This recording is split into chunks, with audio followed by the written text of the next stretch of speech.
So first one is when evaluating cost efficiency for heat pump water heaters, did they consider the extra space required for those to function properly? The manufacturer's installation instructions can be a challenge for some.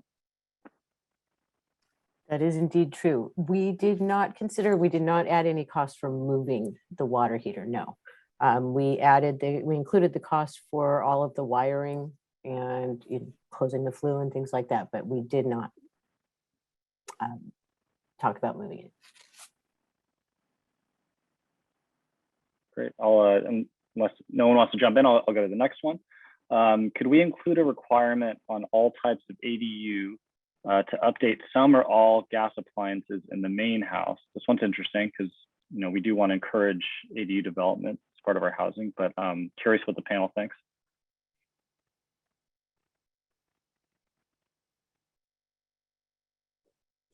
So let me just see if I follow that. So if they're with the construction of an ADU, are we asking for them to upgrade the main house at the same time? Yeah, I think that's it. Well, and the question is, could we do that? Not a lawyer, but that seems like it's pretty questionable in terms of how we would go about doing that. I have to agree with Amy. I've not seen anything like that before where one project influences another.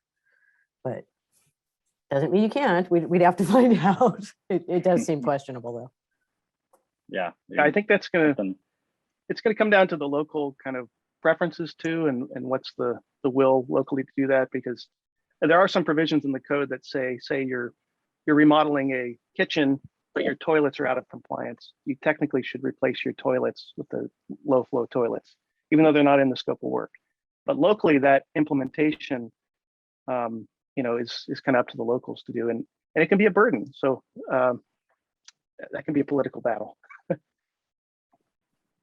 Great. Next one is opportunities meetings. So are there meetings or groups that people can join to be more engaged on existing building decarb discussions and progress?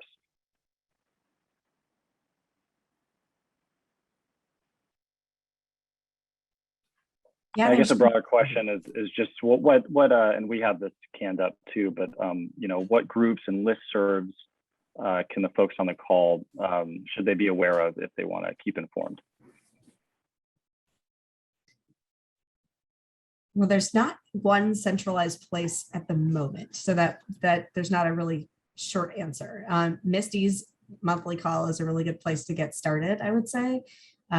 We also host a less frequent, intermittent, specific to electrification conversation. But the existing buildings is not a separate entity in and of itself in terms of like a working group at the moment. There are city by city efforts, but I think it's worthy of a conversation of how we can put together maybe a more formal working group. Yeah, and also the SEEK group just started a monthly call. They are calling, the acronym is LEARN, L-E-R-N. I'm not quite sure what it stands for, I'm sorry. But that is a new monthly call on decarb and activities that local governments can undertake. So, and opportunities, it's more broad than mine. Mine is focused just on reach codes. I would add maybe a step back from that is just from the general kind of state building codes advocacy side, get involved in the code making process. Especially the energy code is very long and can be intensive, but that's where BayREN keeps track on that and others do. But there is always an opportunity to provide comments and letters and things like that on Cal Green and the energy code. And I'll say that one of the places that, speaking from at least my experience, that's lacking in some of that feedback is hearing from local governments directly.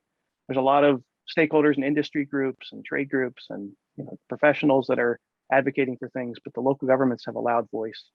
And when they speak up, people listen. So just encourage you to get involved with the state rulemaking process as much as possible. Yeah, and perhaps we can think about adding some of these to the follow-up materials.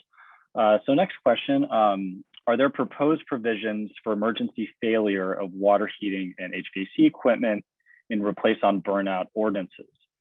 This is particularly important for low-income households who may not have the means to upgrade electrical infrastructure or have the luxury of time to wait to be without heat or water. when stuff fails. At this time, I'm not aware of any replace on burnout ordinances that are effective.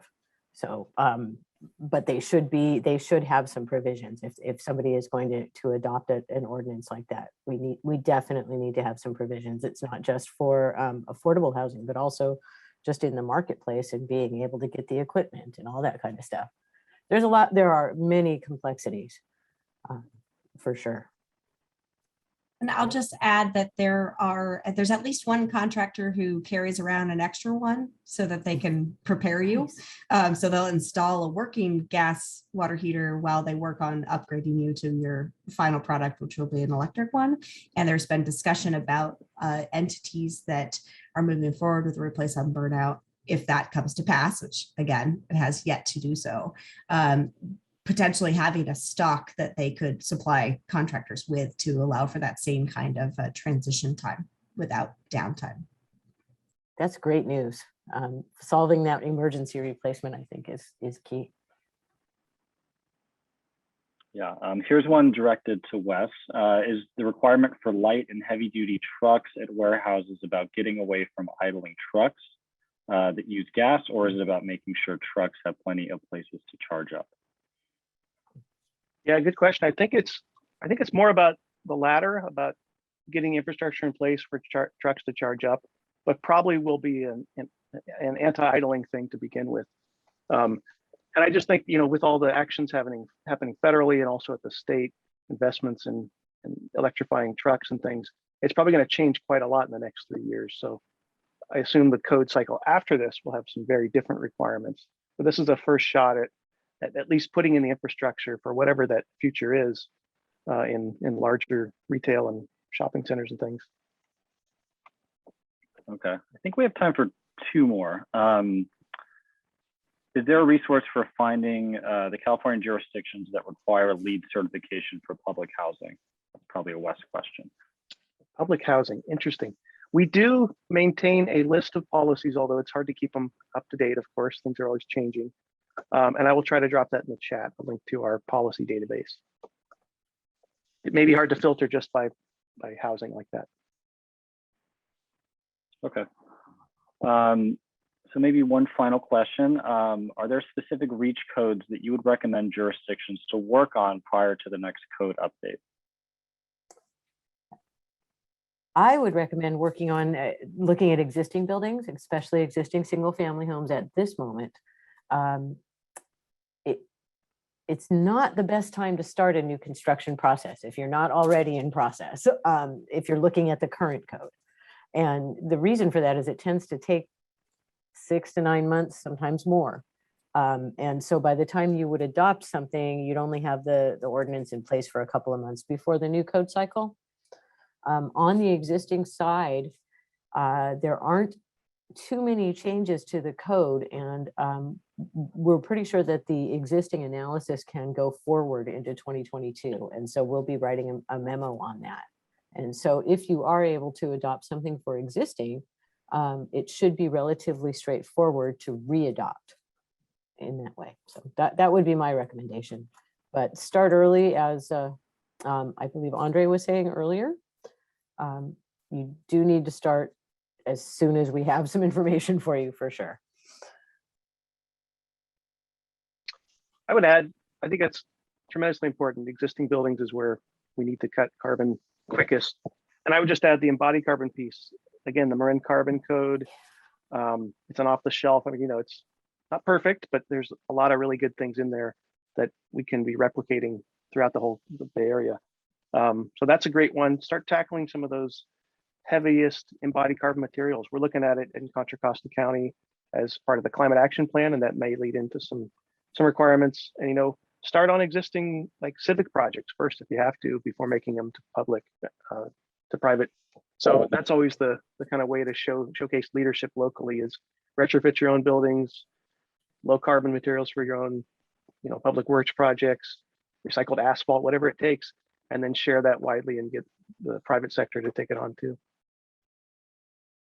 Another possibility might be to work on an EV code once the 2022 code is in place, and work on maybe early adoption of that code.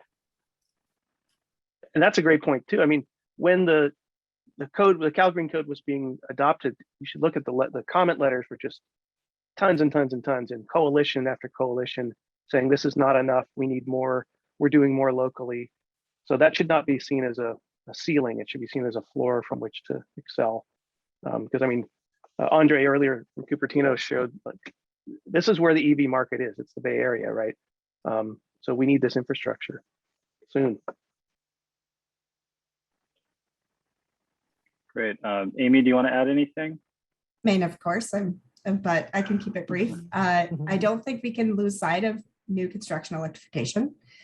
So new ordinances or re-upping your ordinances is important, while also doing all those other things. I think the embodied carbon for concrete, as well as existing building electrification, all of the pieces are coming forward, and it's up to each jurisdiction, well, how far to push in which direction, of course, but then there's also the potential to do them simultaneously or not. So there's lots of variables, but I'm just glad for the attention to all this exciting topic of reach code.